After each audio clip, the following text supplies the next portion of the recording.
Okay, good morning, good afternoon, good evening, everybody. Kyle here again, Managing Director of Capacity Building International, and welcome back to another webinar in our 2021 webinar series of International Models in Emergency Management. Now, today is going to be about the medical intelligence. Sorry, I was having some feedback there for a second. Today's going to be medical intelligence, which is a little bit of a shift from what we're normally talking about, but I think this is going to be extremely interesting. So thanks for joining us today. A couple of different changes that are coming up. So first of all, I've turned on live captions, which are down below. It should be in the bar for the Zoom settings. That's now available for anybody that wants to use those. That was a request from one of our previous webinars. We've now enabled it. It is automatic. So you get what you get, right? It's going to be automatic, and so you can take a look and see how that works for you. All right, so just a few quick points, of course, as always, as we do the administrative remarks before we start the actual webinar itself. Let us know where you're joining us from in the chat, and use the Q&A feature. If you do have any questions or anything else like that, just use that Q&A feature, because it does a couple of things. It lets the panelists know that you have a question and we can see it. It doesn't get lost in the chat as things go by. And second of all, after we end the event, we can run a report on the questions, and then we can follow up with our speakers in case there's any questions that we missed. So far in 2021, and we're actually getting close to closing out the year. So we've had 21 of 24 events so far. We've had 1,640 attendees from 72 different nations now. So that is where we are really reaching out to a global audience. And it's, thank you everybody for participating in that. Now, if you want to follow our event and you haven't done so already, we do have a LinkedIn event that's been running the entire year, which is a little bit strange for LinkedIn, but we've been sort of using the system that way. Go ahead and head over to LinkedIn and you can find the event. It's hosted by Complacency International, but you'll find it there, and it's in cooperation with TEAMS, the International Emergency Management Society. And join the LinkedIn event because there's 300, almost 400 different professionals from the emergency management community there. And then you can follow that, and that's where we also post links to the previous webinars, Q&As or questions that we've answered from previous webinars as well. You can find more information there and inside that event.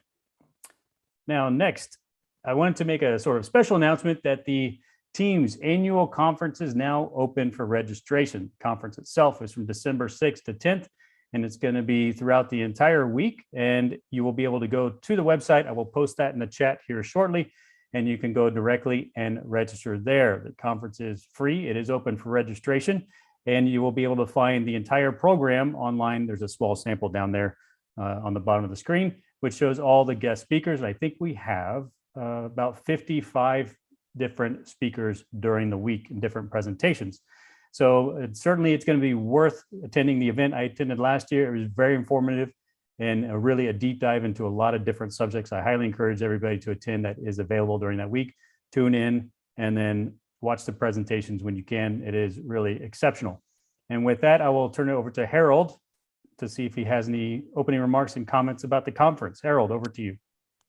Yeah, hello everybody. Hello Kyle, hello James, who is on it today. I actually look forward for this because the medical part of the emergency is really important. Sometimes we forget it. We had an attack in Oslo, if everybody knows, back in 2011 by a terrorist. The one thing that really worked well was the medicals. They did their work, whatever. Police and everybody else was really stunned what happened, while the medical emergency, they knew what to do. So I really look forward for that. Concerning the conference, actually, I would like to add that we have 21 nations. The authors are from 21 nations.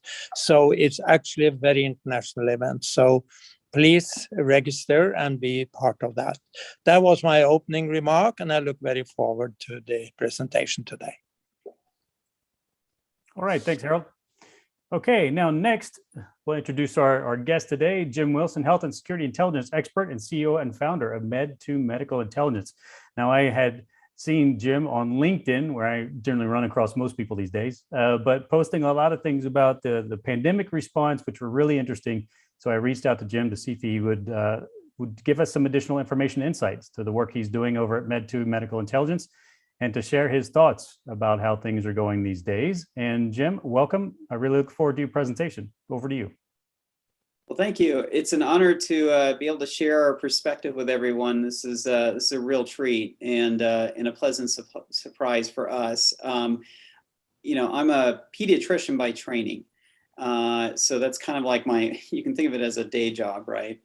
But for the last 25 years, my specialty has been to watch the world for health security crises. And health security crises are defined classically by a pathogen for which we do not have diagnostics. We've not described it before in science, and it's capable of generating tremendous, rapid, acute, and sort of a surprise attack of socioeconomic disruption. And so when you think of what I just described, that is a really narrow subset of what public health does, actually, right? Is because these things, they don't occur very often. It's sort of your 100-year flood kind of scenario. And that, of course, then presents the classic crisis that all emergency managers sort of dread, is that surprise hit with something that we don't have a lot of experience with.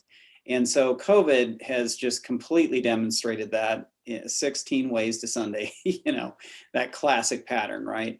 And so in a way, I've basically spent the last 25 years preparing for exactly what we're about to present to you today. One of the analogies I've used for folks when they're trying to understand how we fit into the ecosystem of preparedness response and public health versus not, military, civilian, intelligence versus not, you know, is really we're kind of like a specialty service, right? So in clinical medicine in the old days, it was comprised of general practitioners and surgeons, you know, not a whole lot of specialization.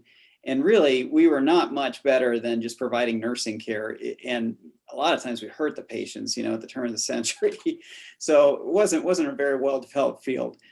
But now fast forward to the present, and we have specialists in all different specialties, and we cannot really practice medicine without the concerted effort of everyone, all of the specialties, right, working together in tandem. And that's another major theme and message with the COVID response. So what I'm going to do is I'm going to share my PowerPoint here. And Kyle, I'm going to go ahead and activate my stopwatch here so that I make sure that I stay on time here. And here we go. And so what I'm going to present to you all is snippets from our after action report that will be published shortly in the journal Intelligence and National Security. It has passed some of the bulk of the peer review, but we had to make some edits to the report, which were well received. But so stay tuned on that, and I'll certainly share that with Kyle, and he can pass that on to you all once it's published. But what we're going to do is we're going to share with you the proceedings, basically, of a Chatham House Rule workshop that we held with all the participants. The unique side of what we did is we basically embedded a health security warning intelligence specialty group represented by myself with an emergency manager who is in charge of managing the operations for an entire statewide hospital system. So here in the state of Nevada, using this as a test case for this action, you're looking at a population of roughly 3 million people, the bulk of which are clustered down the south around Las Vegas. Okay, so this is the state that hosts Las Vegas. Okay, and this was also an example of a public-private partnership. Okay, so here's the historical context, which is really, really important, I think. Our team, we have been doing this for 25 years. We did provide warning on swine flu in 2009. We also have been involved in providing warning and detection for events like Ebola, Nipah, various rounds of MERS as well. We were on deck for H5N1 when it first emerged in Asia in the mid-2000s and spread into Europe. We've been involved in the detection of a couple rounds of vaccine-drifted seasonal type A, H3N2 influenza. So these are basically, you can think of them as non-routine health security crises. They're not the full pure health security crisis, of course, that COVID represented, but we're testing ourselves, right? So we're learning on these kinds of events every time we engage and try to detect and then provide warning communication. The historical case studies we have published in several peer-reviewed academic journals, our treatment of historical examples of extreme events in the health security world. So the 1889, 1918, 1957, 68 influenza pandemics. And what we've done is we've gone back and looked at local media reporting at the countries that experienced these events for the first time, to understand how do human beings actually communicate these types of events, because it's very different than just your standard public health surveillance approach where you're documenting, robustly case counts of a disease that you actually understand very well and you have diagnostic tests for. So for example, the reporting of cholera, we've been doing that for decades, right? And we understand how to do that. We understand how to use that data to good effect, with policy, right? To prevent the exposure of the public.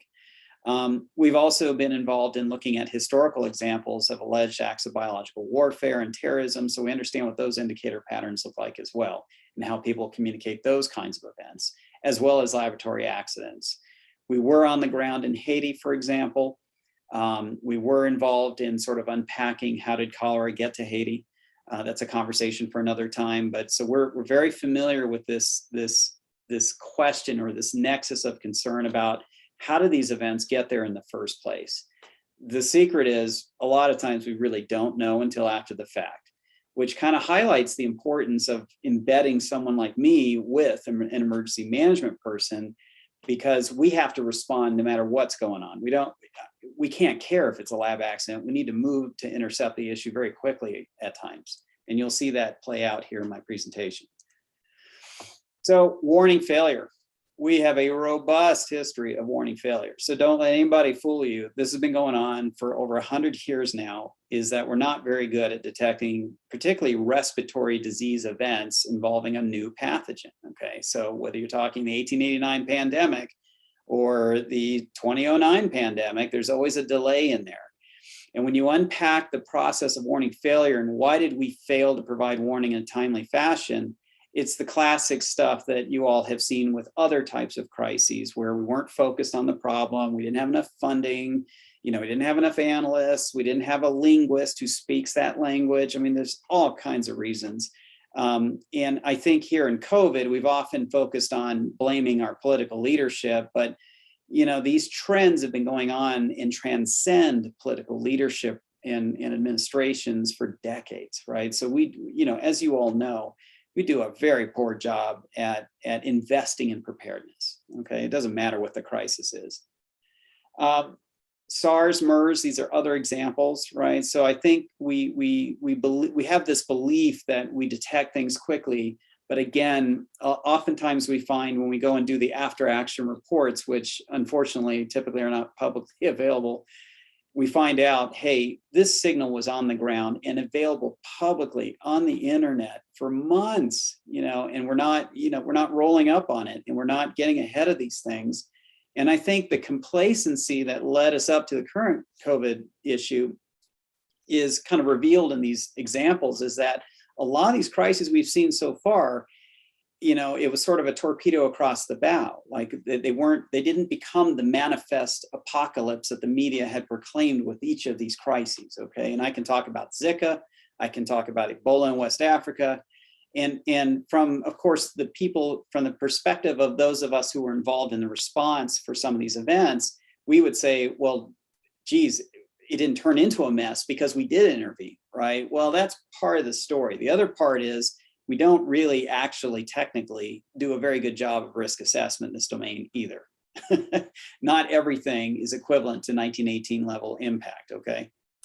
All right, so here's an example of a historical case study we did on 1918. We are the only team in the world that we're aware of that went back in and actually went through every local media report in Philadelphia, for instance, and analyzed it for the indicator pattern to see how did the evolving human communications look like as the days went by when they realized, oh my gosh, what just happened? Our hospital just abruptly filled up with patients who are trying to die on us, right? That kind of a pattern.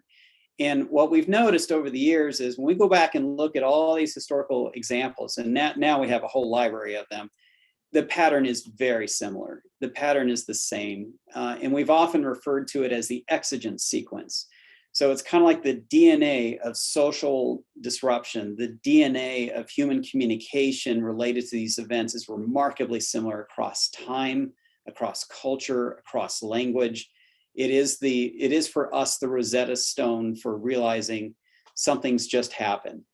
And we typically are not able to accurately predict when that something's going to happen. So I think that's another huge threat of miscommunication, out there in the world, is that we actually can't predict these events very well. We know generically that these are risk events that could happen, but we typically are caught by surprise when they happen. Okay.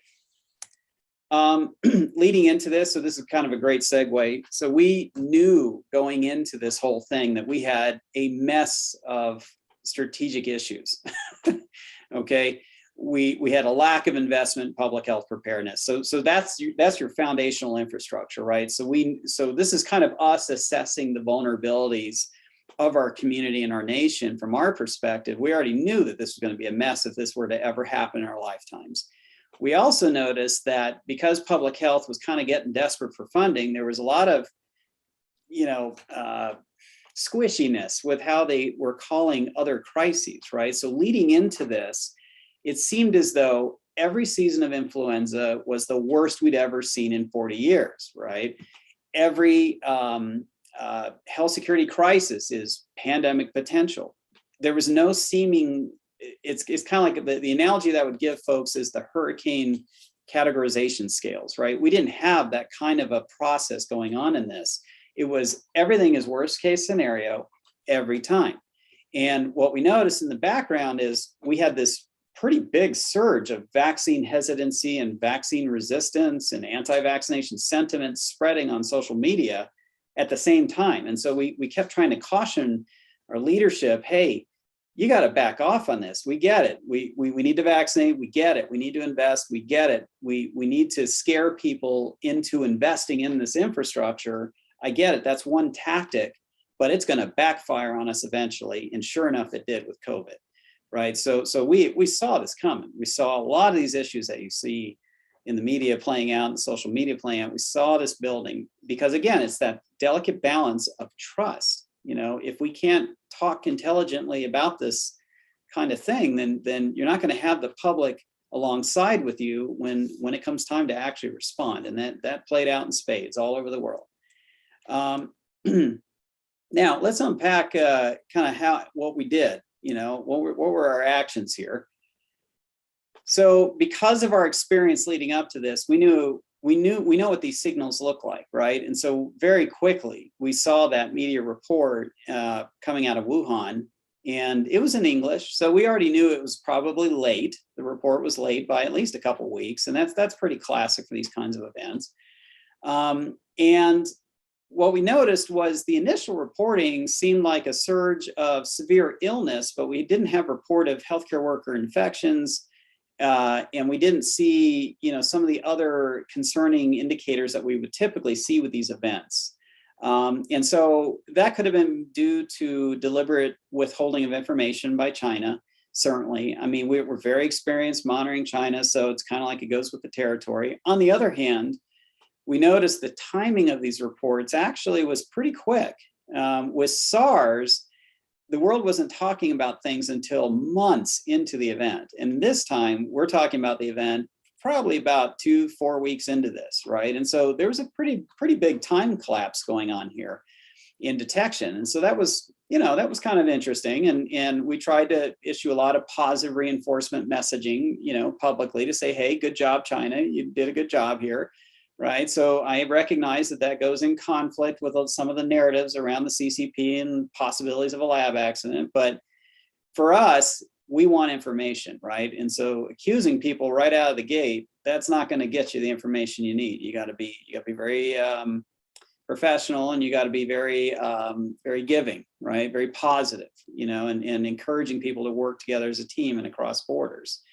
So on December 31st, we did issue public notification by way of our LinkedIn account that we were tracking this with priority. Now, this is the crux. on any given day across 50 languages and 180 territories in the planet, right, or 200, depending on how you count them, right, pole to pole, you got about 5,000 to 6,000 live active threads of communication about outbreaks and epidemics, okay, of all kinds of diseases, right? And so here is us demonstrating our specialty is we know the one thread of report that you've got to pay attention to for the planet, right? Like if you're not going to pay attention to any other report of outbreak, this is the one you got to kind of be aware of, right? Kind of thing. And we know darn well that they won't necessarily pan out to a full-scale pandemic or a full-scale disaster, right? So that's kind of the thing is that having professionals really understand, you know, what you're looking at and where it could play out, but also all the caveats, right? Because we do get false alarms, just like tracking hurricanes. Sometimes they look like they're going to evolve into a big hurricane and they'll just fizzle out. You know, same thing is true with these threads of reports. We also noted it publicly that our country was connected to this city by direct nonstop air traffic to the tune of about 5,500 passengers a month. So this was no joke. And that made us nervous because of our experience with swine flu. We knew that by the time we detected it, there was a reasonable chance that the pathogen had already been picked up in the air traffic grid and may already be inside our own country, right? So there's a whole lot of, you know, angst in our team when we see these things because we know about the uncertainties, okay? The other thing that we're doing here with this action is the ethical obligation of warning intelligence in this domain. We do not withhold information if we're talking about a global crisis, okay? And then, so we did take the action to directly notify WHO's Global Outbreak Alert Response Network. They know who I am. And I went in there and I had not spoken to them since swine flu. And so I said, we are tracking this, we are engaged, just FYI, okay? We also told them that the signal pattern did not match that of SARS 2002, 2003, and there are all kinds of reasons for that, but we basically were hypothesizing this was something new. And that was validated later, I believe it was on January 5th when the Chinese published the entire genome of the virus. So that was a successful assessment. So January 5th, this is when I engaged the emergency manager, right, for our hospital infrastructure. And this is where the magic began, okay? This is where your community of emergency management was just wonderful. Like this is where the fireworks began, okay? Is that this wonderful relationship where we were tied into a group of people who knew what to do with the information, right? There was lots of uncertainty, of course, right? But they really were able to have a very cogent discussion of what do we do next? You know, here's what we know, here's what we don't know. This could fizzle out. We don't want to overreact. We don't want to underreact. I mean, all the classic problems, right? With emergency management. So it was a very good conversation on January 5th. This was the data as it was reported by China over time. And that is probably what Kyle was seeing on our LinkedIn account, is that we were tracking this live. When you track this kind of information live, there's no accuracy here. We always know that. Right?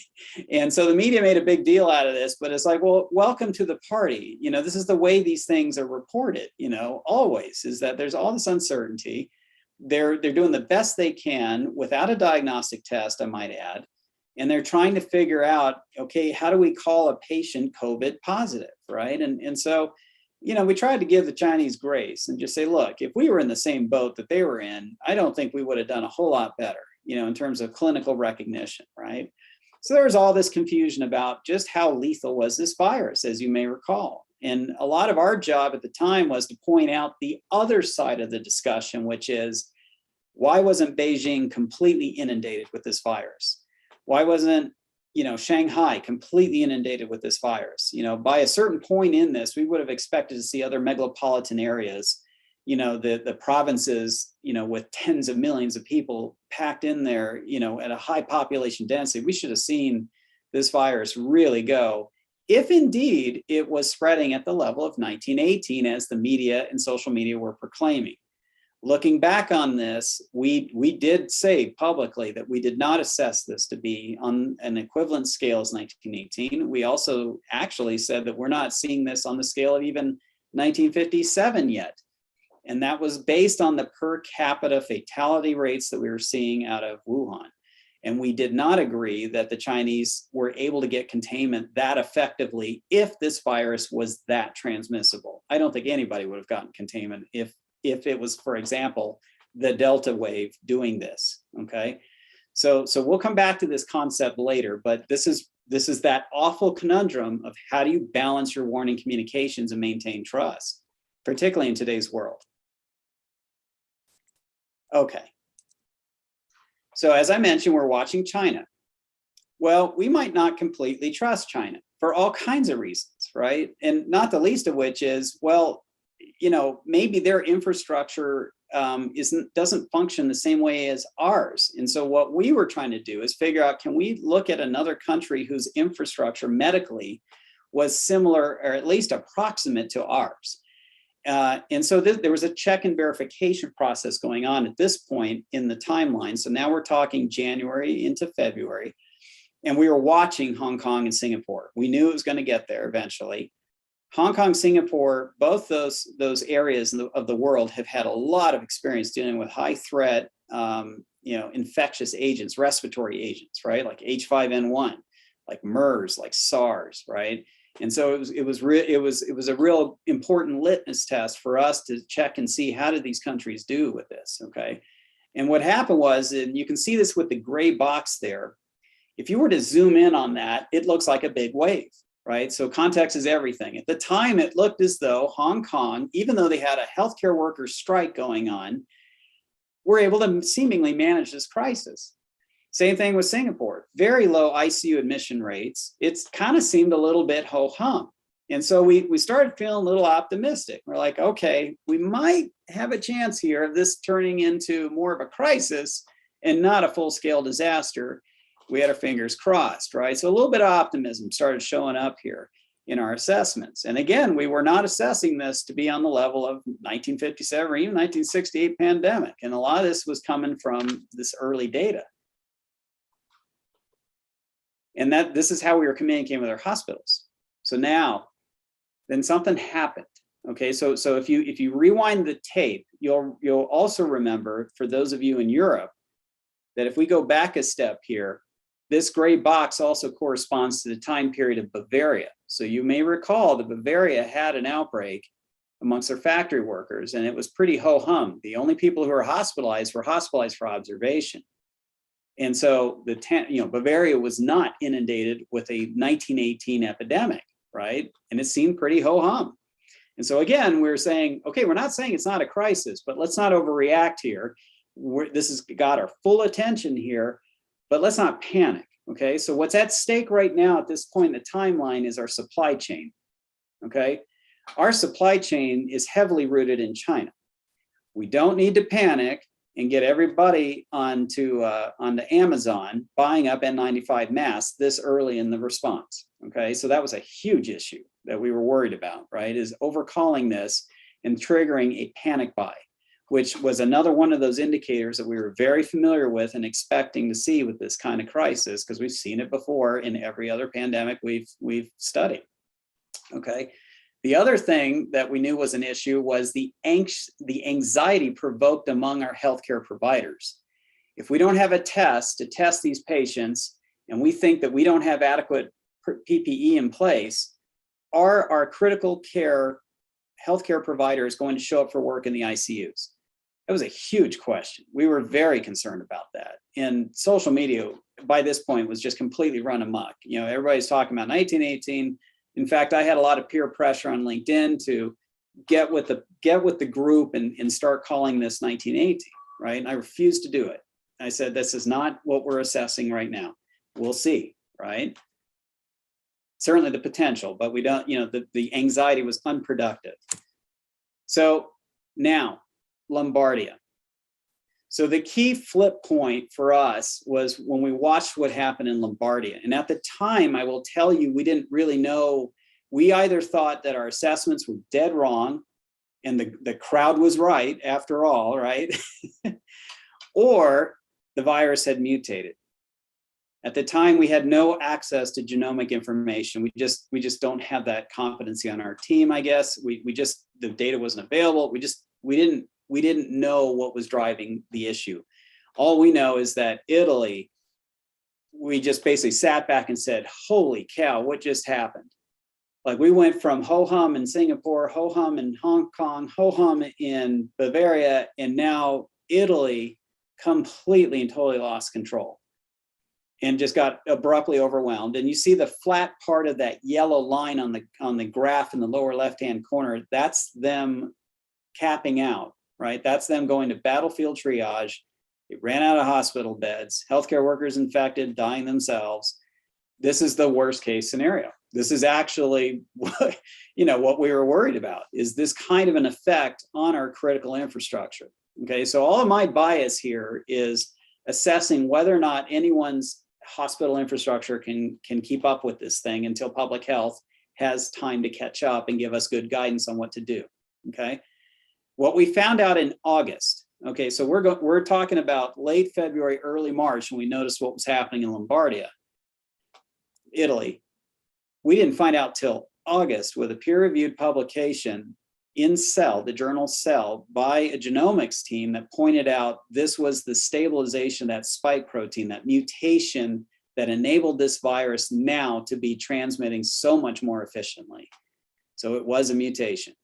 Okay, that's our going belief right now as to what happened here. And we did pick up on that signal change in Lombardia, and we did communicate that to our hospitals. And you'll see that play out in a minute here. So here are this is straight from that paper, just copy pasted from the paper. The reference is there in the lower right-hand corner. It was like a light switch had been thrown. So what we were tracking was that Wuhan wild type strain, which looked okay, manageable, right? But then Europe, for whatever reason, they got unlucky, and the virus mutated when it got to Europe, and then it simultaneously hit New York City, and things went very quickly from there. Okay. So the warning sequence for us, how do we convey the risk communications back to Nevada, really is, just to review here is, okay, we're seeing impact in a foreign country. Is it spreading to other proximal sites? Is it spreading by air traffic now? Is this site comparable to our infrastructure, our location? So we're trying to understand, will we see the same impact that Wuhan saw? If so, that's pretty darn scary, right? Calling up the military, quarantining entire cities. I mean, there's no way we can do that in our country, right? So, we just, we had to sort of check and balance a lot of what we're looking at here and see if it's comparable, right? And really ask ourselves, okay, are we connected to this site, and how so? Well, we were through Las Vegas indirectly. We were certainly through San Francisco, that port of entry. And then therefore we were then now watching California very closely, right? Because the port of entry was right there to Wuhan. Okay, first contact. Sounds like Star Trek. Here we go. So this is a timeline of sort of what happened, just to kind of cut to the chase. In the early days, right? And I forgive me, it says 1st of May. That's not the 1st of May. It's January 5th, and I don't know why it flipped around. I can't get it to unflip in the slide there. But we had initially, we brought this issue to everyone's attention. We'd initially assessed that this is low risk to our infrastructure based on our level of air traffic connectivity, cultural diaspora, okay, and the status of where this virus is in terms of its potential to take down our infrastructure, right? We emphasize that the key point, the key intervention at this point is check a travel history in the emergency department. Do not allow an unrecognized patient with a positive travel history make it all the way up into the intensive care unit unrecognized. That came from the lesson learned with Toronto and SARS. If you allow that one patient to get into your facility unrecognized and unaccounted for from an infection control standpoint, you potentially have lost control of a major metropolitan hospital just like that. Okay, and I say that because now you've got it transmitting inside the hospital, out of control potentially, infecting your critical care staff, of which you don't have a whole lot of surge, right? You don't have a whole lot of extra critical care physicians lying around, right?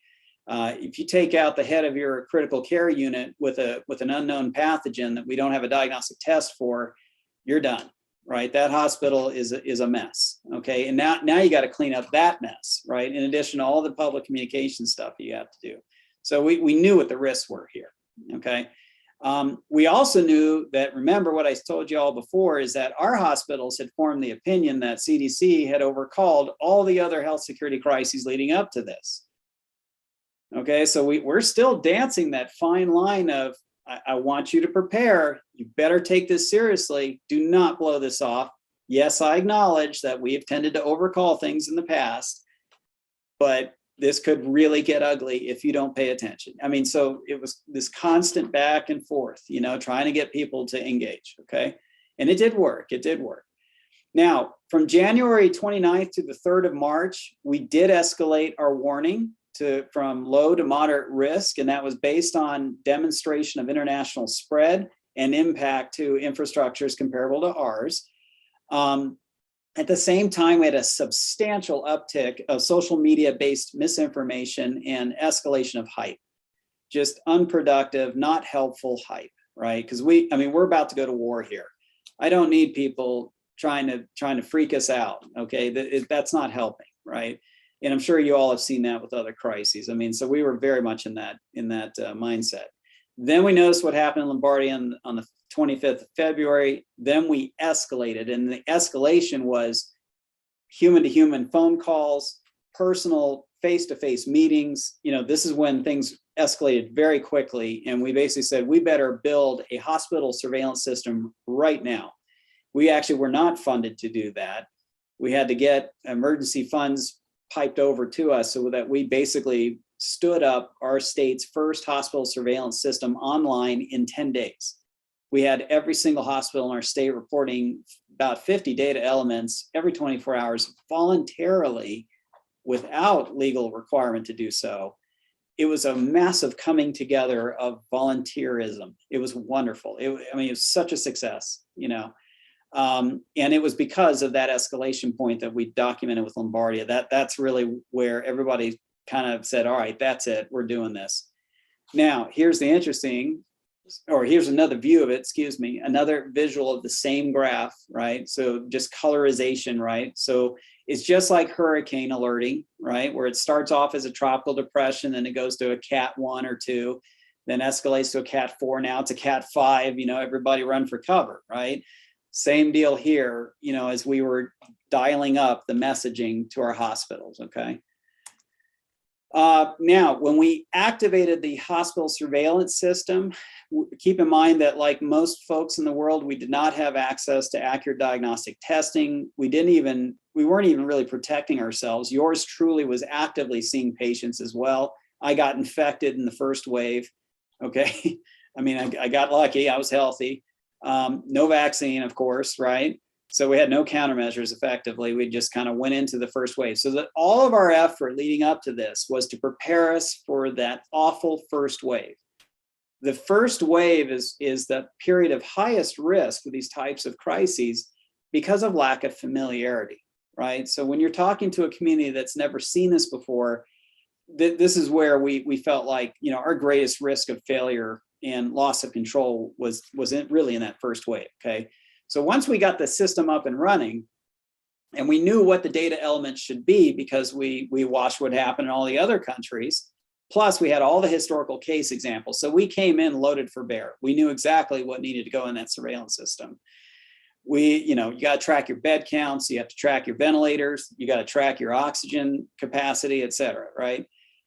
Well, once we turn on the system, and you can see it in the graph there in the bottom, we realized we were already in the middle of the first contact wave.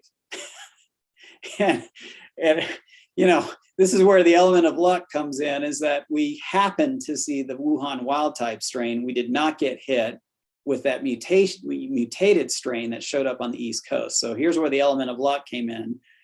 And as you can see here, is that we did get hit, but it was actually quite manageable. And in fact, we didn't really even notice that we had been, that was actually affecting our hospital infrastructure until we turned on the system. So it's not like people were coming in and really complaining at this point. It was just like, oh, okay, look at that, So a lot of luck in here. So I don't want to portray a feeling of, oh, we knew exactly what we were doing at every step of the way. No, we're dealing with the classic problems that all emergency managers had, and that is uncertainty and balancing public trust. Now let's see here, try to get this. Okay, so here's where we are today. This is the capacity of our entire ICU infrastructure across all of our metropolitan areas. You will see that it's not even close to 100%. This is the result in our minds of effective management. Okay, we did the best we could with the mess we had. We're not saying we're perfect. We're not saying we're even the best state in the United States, but it's poignant to note we did not lose control of our ICUs, not a single one. And we did not require federal DMAT support, which was that emergency call-in of federal assistance, okay, of medical professionals, okay? So we were able to manage our way through this crisis as bad. I mean, it did get bad and a lot of people died, right? But we were able to strike that good balance of, okay, this is going to be a mess. We're not going to get 100% vaccination of our population. Even if we did, the vaccine isn't perfect either. We know that, right? I mean, so we did the best we could with what we had, and we're actually quite proud of this. Can we quantify the difference that access to early warning intelligence made? Can we quantify that? We cannot. Okay, there's no ethical way to do it, because we weren't going to warn one city and restrict information to another city to run an academic study. Okay, we're not going to do that in the middle of these things. Okay. It was just the impression of the workshop participants, the folks who had access to this information. They felt like it did make a difference, especially in those early days for the first wave. Once we got past the first wave and into the summer wave and into the B117 wave that appeared in the winter, by that point, now everybody kind of understands, okay, this is what we got to do. And now the infrastructure has adapted to the crisis, right? And we're getting used to it. And we're building forecast libraries. We're anticipating when we're about to hit 100% capacity in the ICUs. We better make some staffing changes. Otherwise, we're going to be in trouble, that kind of thing. And it's become now a matter of routine. And that is that nice, beautiful transition that we wanted to see happen. Healthcare worker illness.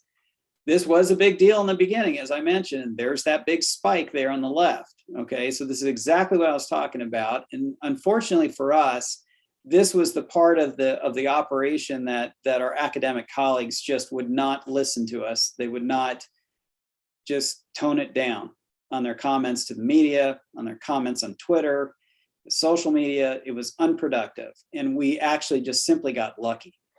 Okay, so we had a lot of folks who did not want to show up for work because of anxiety, but also a lot of folks were asked not to show up for work because of contact tracing. So there's a lot going into that spike there.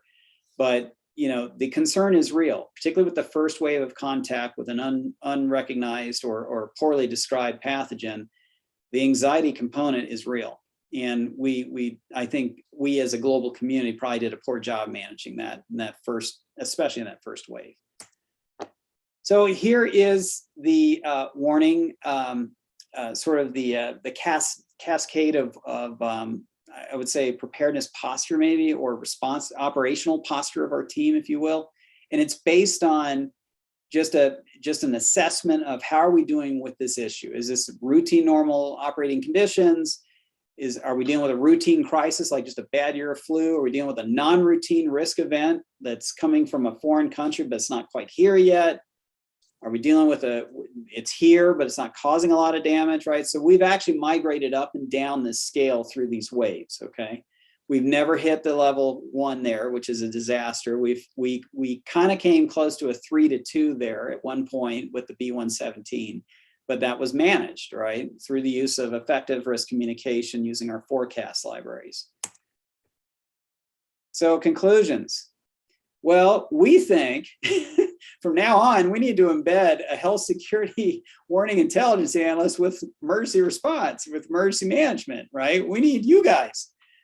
Because if we're off over here generating warnings and we're not connected to you, this is not going to work, right? So this to me is the new paradigm, and I'm completely biased. I'm a private industry guy.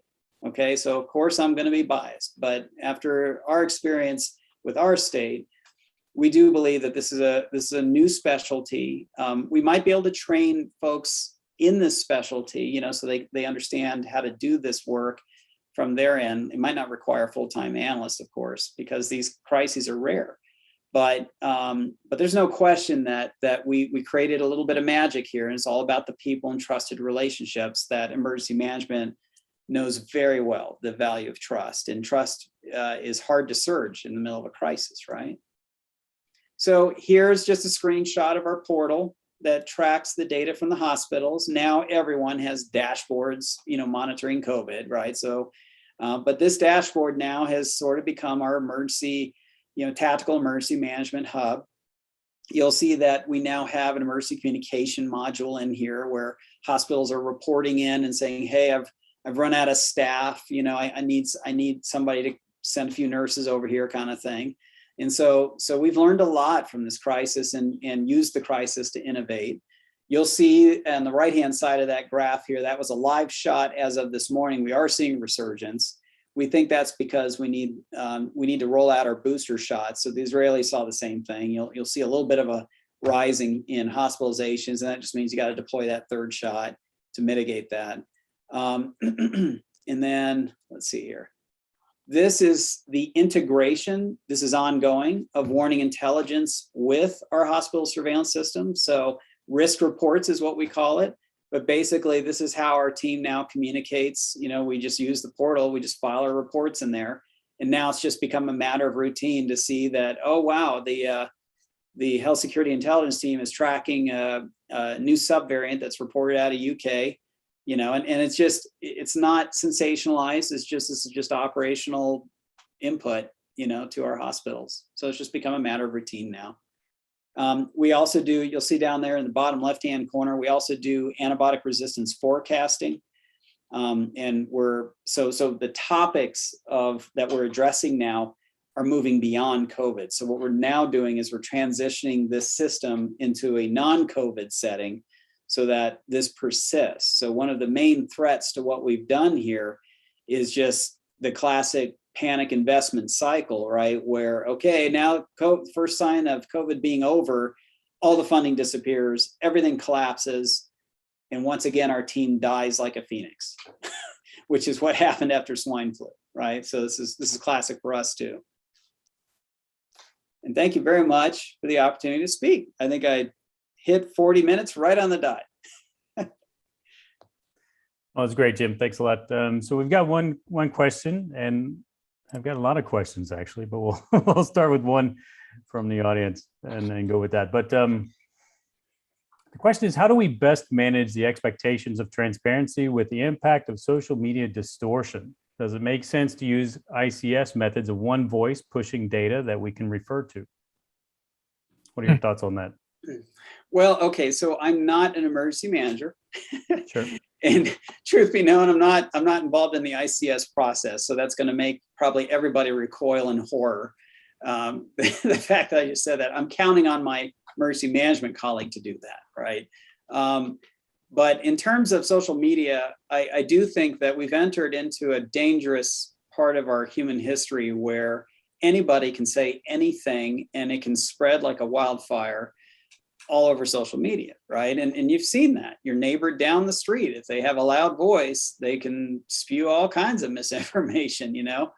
I will say that the disaster sociology academic community had published a lot on this topic of who do people pay attention to? Who do people trust, you know, the general public? And I think it's worthwhile to go back and review that history. And Dennis Milletti was kind of the godfather of sort of, you know, herding all of that information together in a nice review. And I can certainly share a copy of one of those wonderful reviews with you, Kyle. But it basically just speaks to, there's nothing we can do to control this tendency of the public to go listen to grandma before they listen to the authorities kind of thing. On the other hand, what we struggled with is it seemed like everyone is in charge, no one's in charge, and there's actually a case fatality rate associated with that behavior. People are going to die if you don't get your communications in order, right? And so then this raises all kinds of civil liberty questions. If you shut down social media in the middle of one of these crises, everybody's going to, are you going to lose more trust if you do that, right? And I think people have been struggling with that question, at least so far as I know, since the 1950s, at least. When they worried about nuclear holocaust, right, is how do we get information out to the public in a helpful way? I defer to actually you all in some of that. I can tell you that from our perspective, our objective was to serve as a non-emotional, apoliticized voice on social media that just said, look, this is what we're tracking. We are concerned. We're not playing politics. We don't care who's in the White House. I don't care who's in charge. We are going to notify our hospitals because we learned that lesson from swine flu. We're not waiting for the bureaucracies. I don't care what country you're in. We got to protect that critical infrastructure before we run out of time to do so. So that's kind of the controversial aspect of what we do, is sometimes we will step over and move to intercept the issue if we're seeing hesitation in the bureaucracy. Mm-hmm.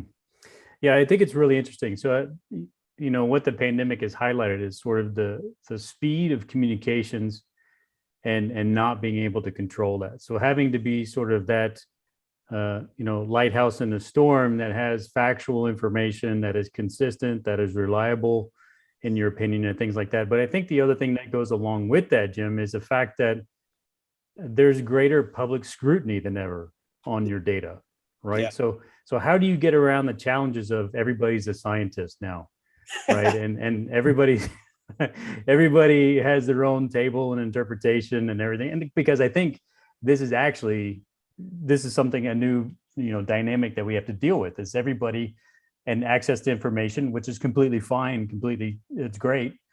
But the alternative and the fact that we have to deal with that as emergency managers and as from your own medical intelligence community is the fact that you now have greater scrutiny on the decisions that you're making because people interpret data in different ways. Well, it's just like you said in the beginning of our conversation, before everybody hopped on, you can't please everybody, and you got to just push forward and do your best with your own training and experience to do the right thing. As far as access to information goes, I think there's a mortality rate associated with the type of society you live in. And that's a controversial thought, right? So we've always known that some authoritarian regimes might actually perform better in these kinds of crises for that very reason, is that they have the ability to shut down communication lines and so forth. And it'd be interesting, once COVID gets done, it'd be interesting to go back and assess how well did North Korea do? How well did, Turkmenistan do? How well did different countries do with different types of regimes, But as far as, the everyone's an expert phenomenon, I was given wise counsel from a colleague of mine who was formerly with the intelligence community. He just said, look, Jim, your job is to give people warning. It's not your job to tell them what to do necessarily with that warning. It's on them to decide how they're going to manage that. But then for all of us, that's pretty painful to sit back and watch people make really bad choices and die for those bad choices, right? But I don't think that's any different than what happens during hurricane evacuations, where you tell people evacuate and they choose not to, and then they die. Far less scale, of course, than what we've seen with COVID. As far as the open information goes, I don't really have good answers. And if you were to ask me what's the biggest part of this whole engagement that we really struggled with accurate assessments on, it's the influence of social media and the negative impact of social media combined with that mass media component that's been sensationalized. News media does not communicate the way it used to. And we need news media to communicate the way they used to, not the sensationalistic behavior that they love to engage in now, where everything is apocalyptic, Yeah, absolutely. Harold, over to you. Yeah, I really enjoyed your presentation, Jim. That was very enlightening and a very good overview. And you mentioned the word trust a lot of times. And I think That's a key issue because, and then I refer now to vaccination because we see around the world a lot of vaccination hesitancy. Mhm. Like in the Scandinavian and Nordic countries, there is a high trust between government and the public. And we expect to reach 95% vaccination rate. But we do see this is not the case all over the world. How can you beat that? And I think a lot of effort should be put into that. I know the social media is really making this difficult, but do you have any ideas? Well, I take as a physician, right? So I deal with this as a physician as well every day with my families, right? And I'm a pediatrician, right? So the whole vaccination issue writ large is a big issue for me. I do think that any society that says, okay, if you choose, I mean, this is the controversy, right? Is how do you hold people accountable for those decisions and those behaviors? Right. And right now, we don't have any system whatsoever of accountability. We have physicians who are allowed to say whatever they want to say without fear of losing their license. Now, there have been threats recently made by our licensing boards to cut that out. Right. But we haven't really seen that enforced. OK. You know, what I would say to someone who's anti-vaccination, I would say, OK, you have a right to make that choice for your family.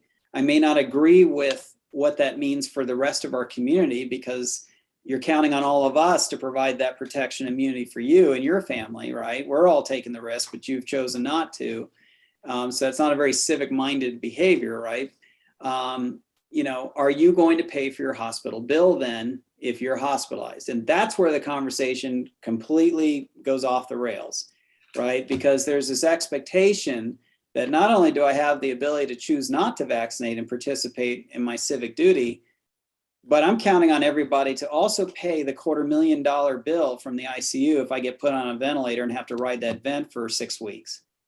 Okay. And so that for us is a huge issue. But then on that side of the debate, people come in and say, well, what about smoking? Right? Look at all the unbelievable amount of money we blew as a society caring for people who got cancer, right? And not holding that industry accountable for that, right? So these are the struggles, right? And so the only thing I can do as a physician and as a health security intelligence professional is to just build trust one person at a time and do the best I can to show people that I'm not trying to deceive anybody. I'm doing the best I can with all the uncertainties I have to deal with in my life. And I have a family too. And I'm here to support our allies, right? So we all through that timeline, we were communicating with NATO. We were communicating with our colleagues in Europe and sharing, you know, we were all cross-sharing hypotheses, right? On social media, one of the interesting things that we do on social media is we're running an operation, okay? So we will say, here's what we think, and we just put it out there. And we know darn well, because the way social media works, we'll get people come in and say, oh, you're full of it. We disagree with you, or you're the devil, or whatever the complaint is. Sometimes there's a thread in there that maybe we might have missed, or some other observation that proves to be very important and can actually help change our assessment for the better. So it's not all bad. It's just you got to learn how to sift through that noise and learn how to kind of work the crowd to get to what you really need. But I please don't misunderstand me. I don't feel like I have crisp, clear answers and solutions to that problem. I mean, and I do think all of this conversation we've been having here is predictive of how we're going to manage climate change or not, as the case may be. Mm-hmm. Well, that's actually a huge topic that's been coming up recently. I was in a meeting yesterday, and climate security is becoming, and has been for a while, to be fair, but has been growing in importance recently. So now, when you get into the fact of, okay, Florida, you know, you need to move inland about 20 miles, you know, that's not going to go well, right? So that's something that's going to be coming up as well. But I think there's a few questions I want to stay on topic here because we got some other questions that came up.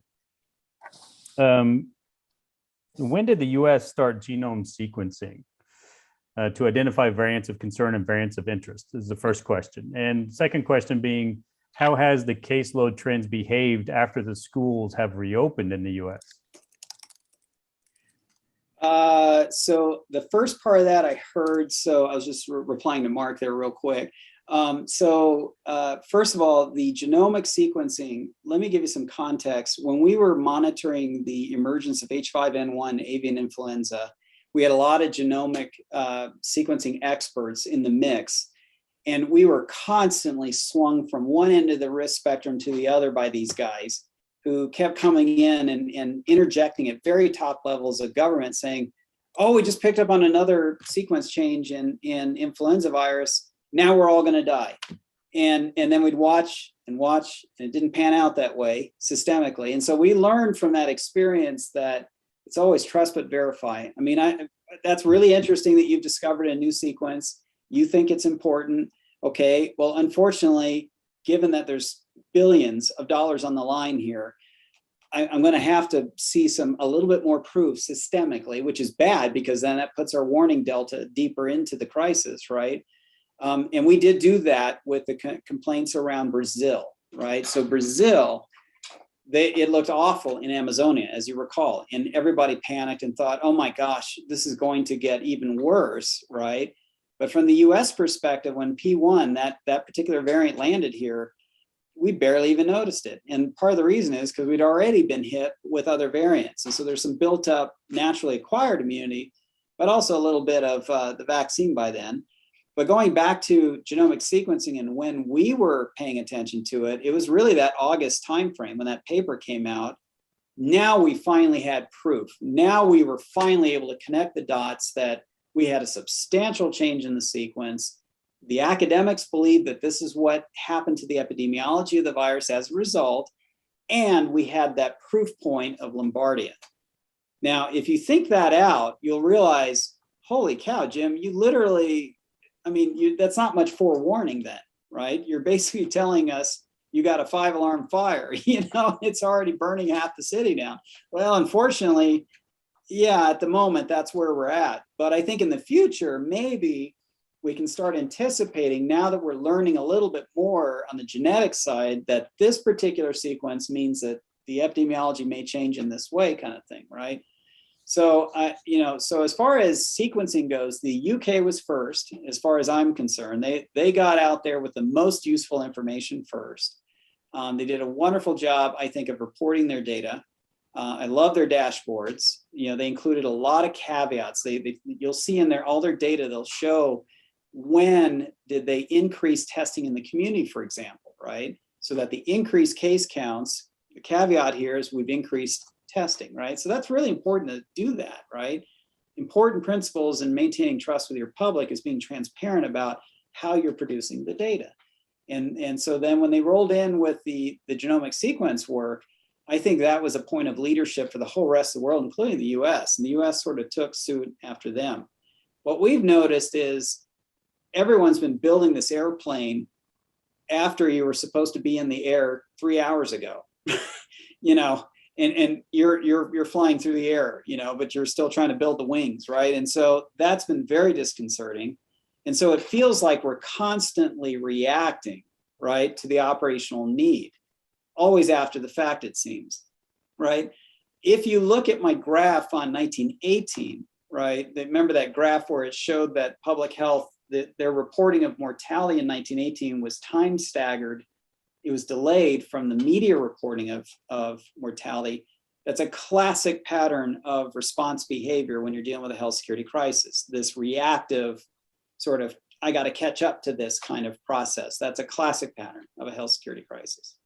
So I would hope that for the future might look a little bit brighter, because now we are understanding how the sequencing data really does fit into operations quite a bit better with this crisis. Best I've seen yet, right? And I've been through a bunch of these, and leading up to this, it was a circus. I'm not going to lie. It was really, Ebola in West Africa, we knew the sequences were changing, right? And that caused a lot of anxiety. That was one of the more scarier crises I've been involved in. But it was more so the uncertainty, because we didn't understand how to put the sequencing data into proper operational context. But now I think, now we've had a pretty good demonstration of it.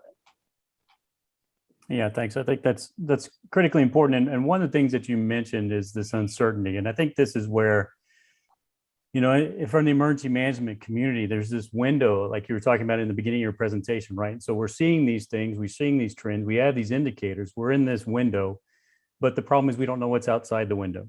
Yeah. So when does an emergency become a catastrophe? And I think that's something that's always sort of weighing on the minds of not only just emergency managers, but even, city officials, government officials, state, federal level, whatever the case is.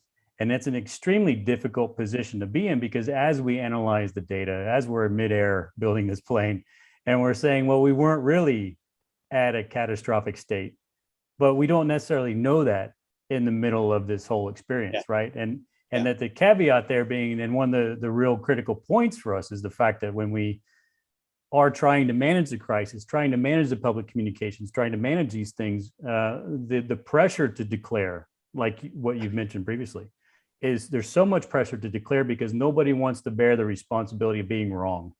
Yeah. Right. Yeah. And that is really a difficult balance to be achieved.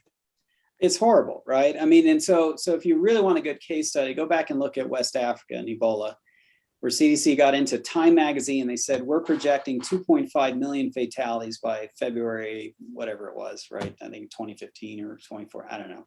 But if you go back and look at that, there was huge controversy, right? Because then what was ultimately realized was about, just north of 20,000 fatalities, not 2.5 million. So they were off by 65-fold on their projection. And so then the public health guys were like, oh, well, see, it didn't turn out to be that way because we intervened, because we used the forecast to scare people into actually doing something about it. Well, okay, there is that argument, right? But we also lost trust, right? It was yet another nail in that coffin of trust, because a lot of people took note of that and realized the models are just wrong. There's a lot of wrong in the way that we're creating our models, right? And so if you go back in history, again, the disaster sociology community, I find more resonance with disaster sociology than I do with public health, honestly, in my work, because they talk about the very issues you brought up, Kyle, is that this is a repeating theme that's been going on since at least the 50s. And it really was brought home with a lot of the nuclear accident concerns, right? The reactor accidents, right? If you remember back in the 70s, we were obsessed with that, right? The China syndrome, And if you go back then, you'll see that folks brought up the exact same issues that we still grapple with today, and it's just a different crisis, right? But that's where I share a lot of, gosh, if I were to say that there's a community of brothers and sisters for me and people like me, it's really with the emergency managers and the disaster sociologists, because we all are suffering from the same types of problems, if that makes sense. Yeah, definitely. Well, we have now gone a little bit over our hour mark. So Jim, really appreciate the presentation. Very interesting. And we'll probably have to have you come back sometime. And we'll have another discussion after you got some more data and we've been through another wave or something, or maybe at this point we'll be from pandemic to endemic, and then everything will be a different story. But no, thank you very much for the presentation. And of course, this is a reminder for everybody else. We do have a couple of questions, Jim, so I'll probably follow up via email with you on that. And of course, everybody else, thank you so much for your time for being here. Harold, do you have anything before we close the session? No, I'm very much in agreement with your statements. It was very good. All right, thanks a lot. So thanks, everybody. Thanks again. Make sure you go join the annual conference for teams. The registration link is in the chat. So thanks a lot, and we will see you in the annual conference. Jim, thanks again, and thanks for joining us. Have a good day, everybody. Have a great day. Thank you. Thank you.